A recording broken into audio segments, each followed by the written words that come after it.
सुप्रभात बच्चों। यह वीडियो स्टैंडर्ड 10 के लिए है। मैं आप लोगों को हिंदी पढ़ाऊंगी। हिंदी में व्याकरण, वाक्य। इससे पहले मैं 2 वीडियो में वाक्य भेद, रचना के आधार पर और अर्थ के आधार पर बताई थी।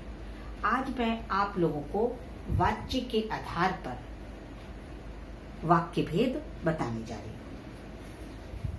हर भाषा में बात करने के 2 तरीके होते हैं, जैसे राधा ने खाना खाया, राधा से, या राधा के द्वारा खाना खाया गया।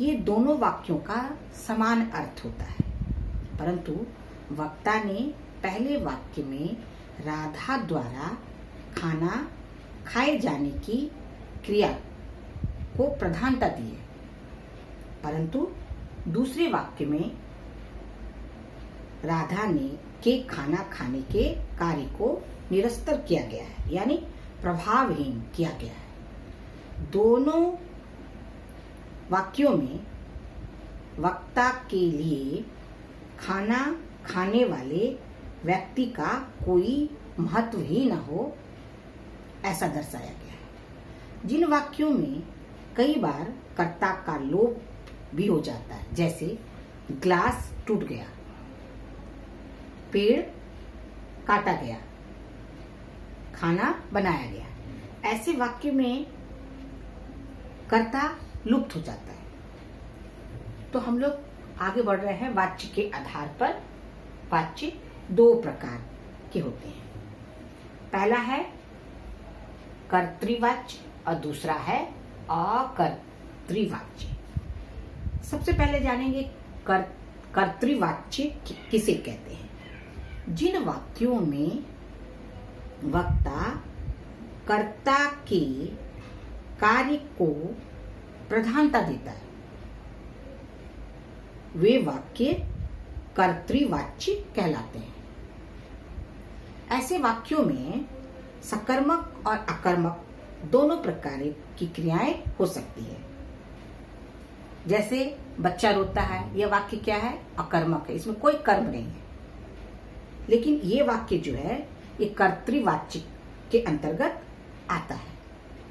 तो ये अकर्मक क्रिया वाले वाक्य भी अकर्तृवाच्य में आते हैं। बच्चा दूध पीता है, यह वाक्य में क्या है? क्या पीता है बच्चा? दूध पीता है।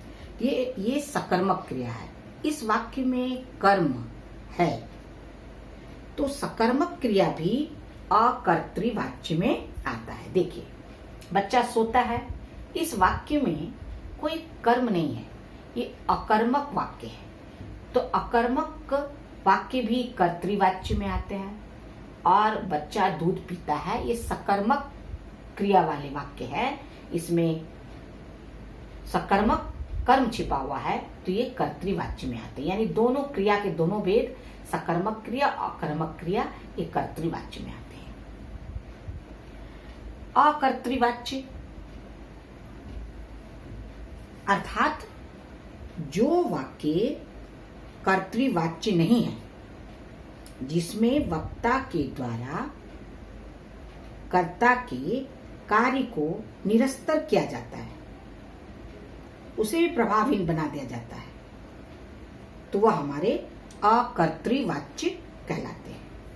अकर्तृवाच्य देखिए, अध्यापक हिंदी पढ़ा रहा है, यह वाक्य अकर्तृवाच्य है। अकर्तृवाच्य के 2 भेद होते हैं, कर्मवाच्य और भाववाच्य। लेकिन ये अकर्तृवाच्य के जितने वाक्य होते हैं, इनको जानना आवश्यक है कि कभी कभी जो है कर्ता के बाद से या के द्वारा लगाकर अकर्तृवाच्य बनता है। अब क्रिया के मध्य में, बीच में, मध्य के तब क्रिया के मध्य में या बीच में जा प्रत्यय जोड़कर बनाया जाता है। जैसे अध्यापक हिंदी पढ़ा रहा है, ये अध्यापक हिंदी पढ़ा रहा है, यह हमारा अकर्तृवाच्य है। अध्यापक द्वारा हिंदी पढ़ाई जा रही है, तो वो हमारा अकर्तृवाच्य हुआ।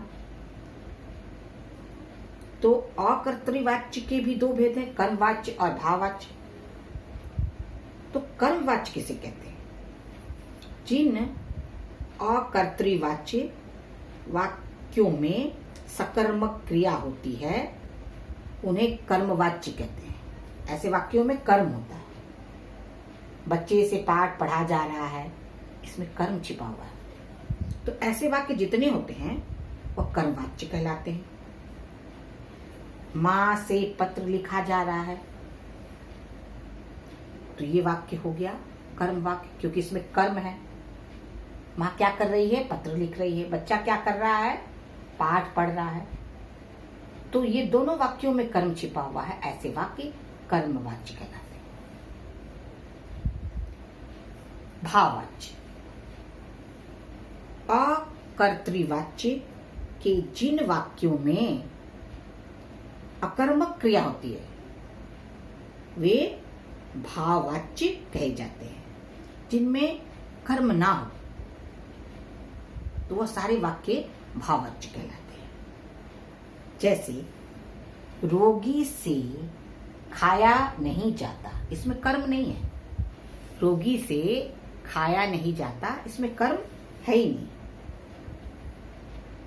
दूसरे वाक्य में देखिए, दर्द के कारण उससे हंसा नहीं जाता, यानी उसे हंसा नहीं जा रहा, इसमें भी कर्म नहीं है। तो मैं फिर से एक बार आप लोग को दोहराती हूं ताकि आप लोग उसे अच्छे से याद कर लीजिएगा। वाक्य भेद में मैं आज आप लोग को वाच्य के आधार पर वाक्य भेद बताई थी। वाच्य के आधार पर वाक्य भेद दो प्रकार के होते हैं।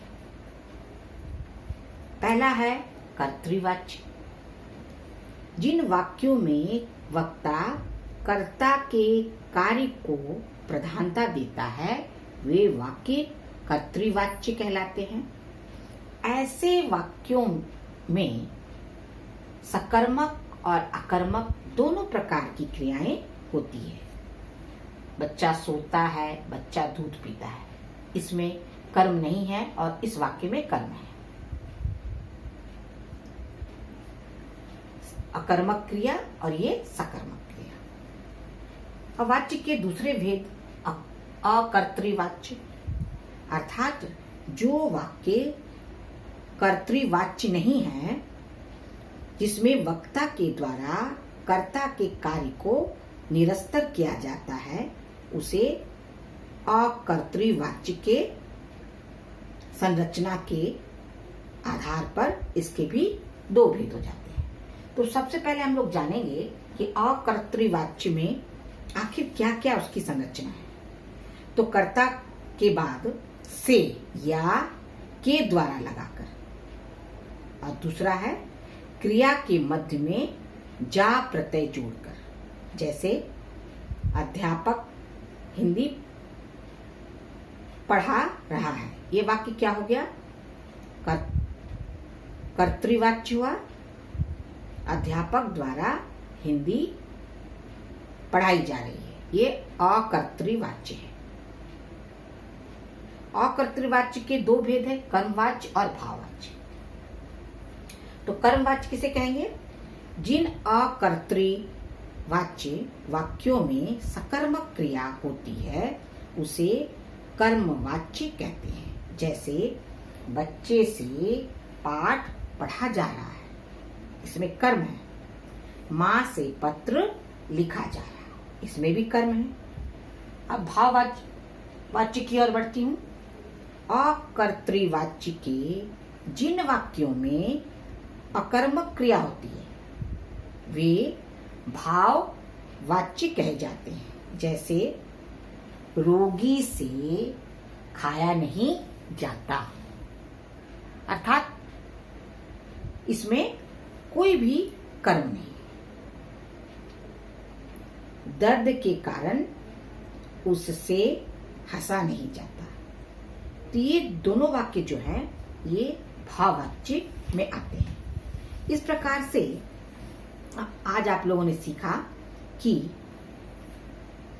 वाच्य के आधार पर वाक्य भेद। इसको थोड़ा सा आप लोग अभ्यास कीजिएगा, क्योंकि थोड़ा ये आप इसे अभ्यास जब कीजिएगा तो धीरे धीरे जो है आप लोग वाक्य परिवर्तन में कर्मवाच्य, भाववाच्य, कर्तृवाच्य, अकर्तृवाच्य आसानी से आप वाक्य परिवर्तन कर पाएंगे।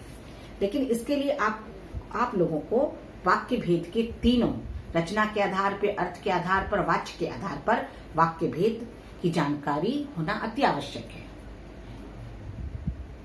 तो आप लोग इसे अभ्यास कीजिएगा। Thank you children.